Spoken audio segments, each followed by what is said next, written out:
This Torah portion is Va-yechi Yaakov, translated, and Jacob lived. So this is the end of Genesis, and it marks the death of Jacob and the death of Joseph in Egypt. So the portion begins with stating Jacob lived in Egypt for 17 years. This is after he and his family all come down to Egypt in order to be sustained during the famine, and it states that he dies at 147 years of age. He calls to Joseph and makes him swear that he won't be buried in Egypt, rather he will be buried in Canaan. He'll be buried in the Cave of Machpelah, where Abraham and Sarah are buried, Rebekah and Isaac and Leah. As you recall, Rachel died giving birth to Benjamin on the way to Canaan, and she was buried by the side of the road. Before Jacob dies, Joseph wants his two sons to be blessed by Jacob. The two sons, the firstborn is Manassas, or in Hebrew Manassas, which is derived from the root to forget, which Joseph uses to name the firstborn because of his wish to forget all of the travails that he experienced before becoming so prominent in Egypt. And the younger son is Ephraim, which comes from the Hebrew root to become fruitful, and that describes how Joseph's life has been since he became so esteemed in the administration of the Pharaoh in Egypt. When Joseph brings the two sons to Jacob, Jacob claims them as his own two sons. In other words, he makes them equivalent to the other brothers, including Levi, Simon, Reuben, Judah. So as it turns out, there are two tribes in Canaan, or in the future land of Israel, which are bequeathed to the two sons of Joseph. So Joseph himself does not have a territory, but his two sons do, the territory of Ephraim and the territory of Manasseh. As it turns out, Ephraim becomes the name of the northern kingdom after the splitting up of the kingdom of Israel after Solomon's death. Solomon was David's son who inherited the throne after him. But because of the taxation and the burden that Solomon placed on the people in order to build the temple and his own palace, there was a revolt, and there was a splitting of the country into two. The northern kingdom, which contained all but two tribes, was called Ephraim, and the other part of the country was called Israel, and that contained Judah and Benjamin, the location of the first, or Solomon's temple. Instead of Jacob placing his right hand on the head of the firstborn before the blessing, he puts it on the hand of Ephraim, the secondborn, and his left hand on the firstborn, Manasseh. This upsets Joseph, who believes maybe it was a mistake because of Jacob's failing eyesight as he's gotten so old. But Jacob demurs and tells Joseph that while both of the sons will be fruitful and multiply, Ephraim will be the greater, and that's why he's giving the primary of the two blessings to Ephraim. Then after blessing the two children, Jacob tells Joseph that he also will return to Canaan. So the sons all gather around Jacob before he dies. Jacob is about to describe what will happen at the end of days, Acharit HaYamim, which in most cases refers to an apocalyptic messianic experience. The end of days, the end of history, the Messiah, the messianic era, the day of the Lord. It's a big deal, but somehow he's distracted or stops, and then instead just administers each of his prophetic predictions about the future of each of the tribes that will come about from each of the brothers. So he goes through one by one. There are 12 sons. Levi and Simon are included in one blessing, which in a way is kind of a chastisement of their behavior in the slaughter of the Shechemites who were involved in the abduction of Dinah. And as you recall, Levi and Simon snuck up upon the Shechemites as they're recovering from circumcision and slaughter all of the male folk of the village. So the two brothers are not given an inheritance in the land ultimately. Levi, because of their behavior after the golden calf incident in the book of Exodus, become the priests and are given individual cities dispersed throughout the land, but they don't have their own territory, and Simon doesn't have a territory at all. One of the most potent of the blessings is bequeathed upon Judah. Now, this is a bit peculiar because even though Judah played an important role in the last few Torah portions. In other words, he guaranteed the safe return of Benjamin from Egypt. He also was the one who spoke up to Joseph, pleading for the release of Benjamin. But still, compared to the accomplishments of Joseph, Judah's fade in comparison, especially when you think about the episode of Judah and of Tamar and his withholding the last son from Tamar to marry. He inadvertently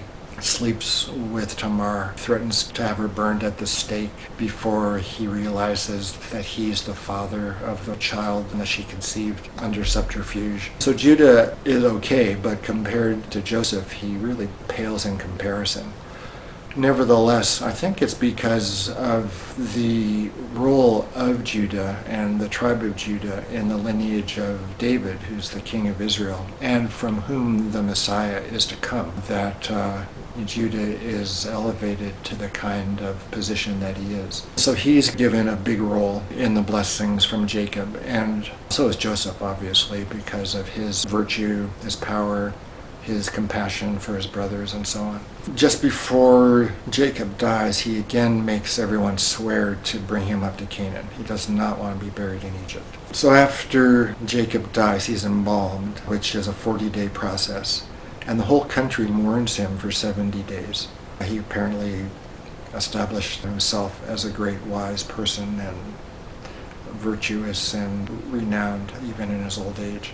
So there's an interesting kind of thing which occurs at this point. Instead of Joseph speaking directly to Pharaoh and saying, "Can I go up to Canaan and bury my father as he made me swear?" he relays the message to Pharaoh through Pharaoh's intermediaries. So it seems as if there already may be some reduction in the sway that Joseph has got in Egypt after Jacob's death. You would think he would be able to directly address the Pharaoh and say, "I'd like to go up and accomplish the oath which my father bade me take."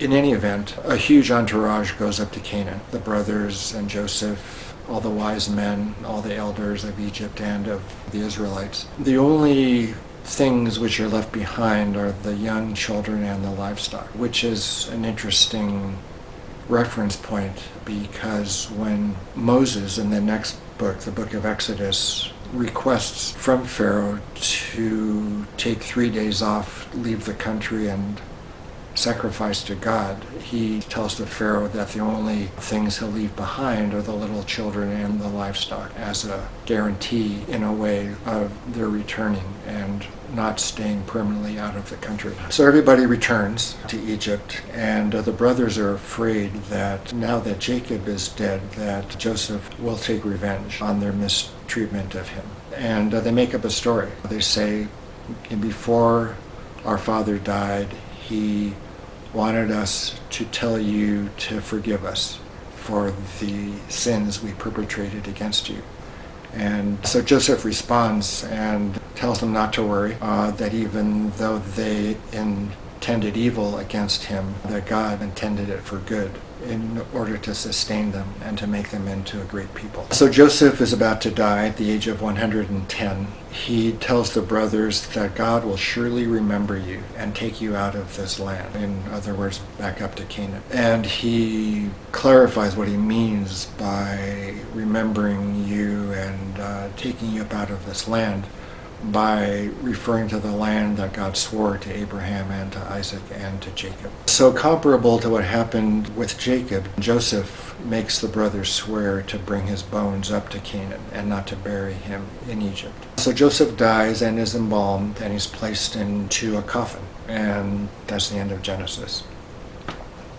So it's been a pretty interesting story, the book of Genesis. It covers a huge historical, so to speak, span of history from creation to the death of Joseph, which in a way begins the Egyptian bondage, which lasts for 400 years and is described in the book of Exodus and subsequent books of the Torah, and then the rest of the books, the historical books of the kings and the downfall of Jerusalem and all those things. So I've enjoyed going through these Torah portions with you all. Hopefully they've kept your interest. In the descriptions of the videos in YouTube, I've added a summary of each of the Torah portions. Instead of simply buy books from my website, I've included a description of what happens in each of the Torah portions. So if any of you feel like going back either this year or next or subsequently, you can get a thumbnail description of what goes on. The importance of the book of Genesis, which I may go into in another video, has to do with characterizing the nature of God and God's relationship to the world, in particular with the future children of Israel. So it's a story, or it's an account, or it's a chronicle that's recounted prophetically. It's an account of prophetic experience of God speaking to man, man speaking to God. It's full of content, very specific, very morally and ethically, socially complex, variegated. It isn't all as one. It isn't the white light. It's a very specific set of verbal instructions and content and material, which are attained prophetically, which, if you've been catching snippets of throughout this series of videos, has a lot in common with psychedelic state, especially that brought on by DMT.